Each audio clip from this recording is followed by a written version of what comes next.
లోక్సభ నిరవధికంగా వాయిదా పడింది. జనవరి 31 నుంచి జరిగిన సమావేశాల్లో కీలకమైన వక్ఫ్ బిల్లుతో పాటు మొత్తం 16 బిల్లుల్ని ఆమోదించినట్టు స్పీకర్ ఓం బిర్లా తెలిపారు. వక్ఫ్ బిల్లుపై ఇవాళ సభలో దుమారం రేగింది. వక్ఫ్ సవరణ బిల్లుతో సమాజంలో శాశ్వత విభజనను తీసుకొచ్చేందుకు బీజేపీ ప్రయత్నిస్తోందన్న సోనియాగాంధీ విమర్శలపై ఎన్డీఏ ఎంపీలు మండిపడ్డారు.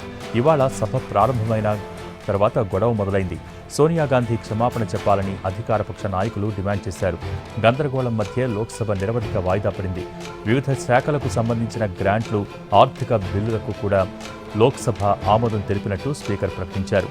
రాష్ట్రపతి పాలనలో ఉన్న మణిపూర్ రాష్ట్రానికి సంబంధించిన బడ్జెట్ కూడా క్లియర్ అయినట్టు తెలిపారు.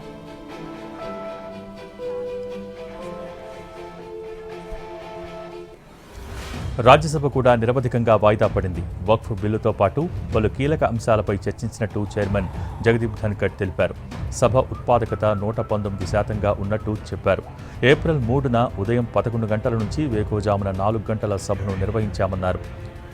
రాజ్యసభ చరిత్రలోనే ఇంత సుదీర్ఘ సమయం సభ నడవటం ఇదే తొలిసారని అన్నారాయన.